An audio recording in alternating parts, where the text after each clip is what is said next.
Ei turma, na nossa aula de hoje vamos falar sobre a teoria do gatekeeper, também conhecida como teoria da ação pessoal.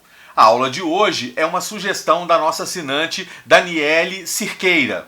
Você pode fazer como a Daniele, pode sugerir aulas pra gente. Se eu souber, à medida do possível, eu vou atendendo às suas solicitações, tá bom?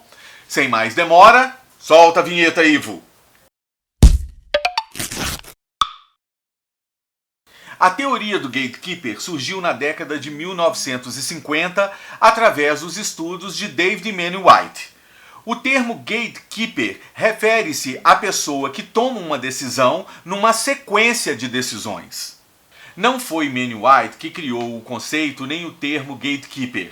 Em 1947, o psicólogo social Kurt Lewin publicou um artigo sobre as decisões domésticas para a aquisição de alimentos para a casa.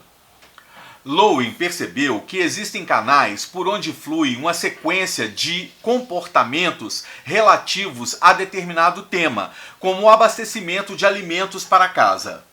Esses canais passam por um filtro, o gate, que em inglês significa portão, que é controlado por quem detém o poder de decisão, o gatekeeper. David Manning White então aplicou o conceito em seus estudos sobre o fluxo de notícias dentro dos canais de organização dos jornais, com o objetivo de individualizar os pontos que funcionam como cancelas ou portões, que vão selecionando as notícias para serem publicadas pelo veículo. White fez um estudo de caso sobre a atividade de um jornalista com 25 anos de experiência em um jornal de médio porte numa cidade de cerca de 100 mil habitantes.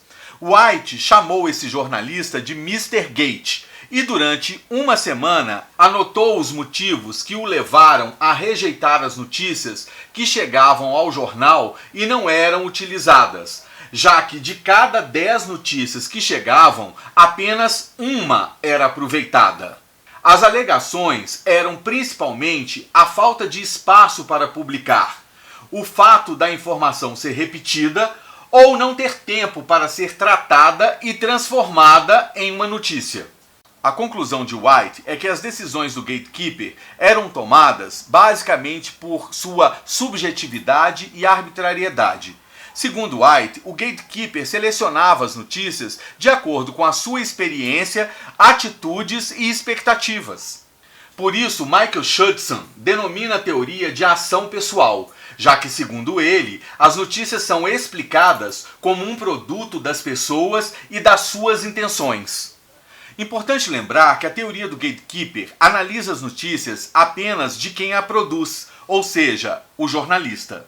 Ela privilegia apenas uma abordagem microsociológica ao nível do indivíduo, sem se importar com os níveis macrosociológicos como das organizações jornalísticas. Esse foco no indivíduo ignora a burocracia inserida na organização jornalística e provoca quase que um estudo psicológico do trabalho e da atuação do gatekeeper. Apesar disso, os estudos de Maxwell Malcolms e Donald Shaw, realizados em 1976, e de Paul Riches, em 1977, reanalisando os dados de White junto ao Mr. Gate, concluíram que o jornalista agiu dentro de limitações e que a maioria das razões apresentadas pelo gatekeeper refletiu o peso de normas profissionais e não razões subjetivas individuais. Ainda na década de 1950, Walter Geiber realizou estudos com 16 jornalistas que faziam o papel de gatekeeper e refutou todas as conclusões de White sobre o Mr. Gate. Segundo Geiber, o fator predominante sobre o trabalho jornalístico era o peso da estrutura burocrática da organização, e não as avaliações pessoais do jornalista, que, de acordo com o pesquisador, raramente entravam nos critérios de seleção do que seria publicado como notícia. Em outro artigo, publicado em 1964, Geiber diz que as notícias só podem ser compreendidas se houver uma compreensão das forças sociais que influenciam na sua produção.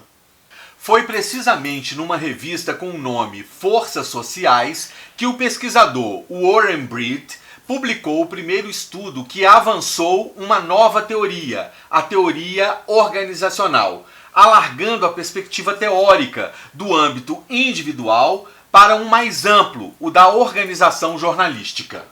Se hoje pudéssemos atribuir a função de gatekeeper a uma pessoa dentro da organização jornalística, com certeza essa pessoa seria o chefe de redação ou o editor. Bem, a nossa aula de hoje vai ficando por aqui. Se você gostou, dê um like nesse vídeo. Não esqueça de se inscrever no nosso canal e acionar o sininho para receber todas as nossas postagens. Tem alguma dúvida ou sugestão? Não deixe de escrever nos comentários. Um forte abraço e eu espero por vocês em nosso próximo Fragmento Teórico. Até lá!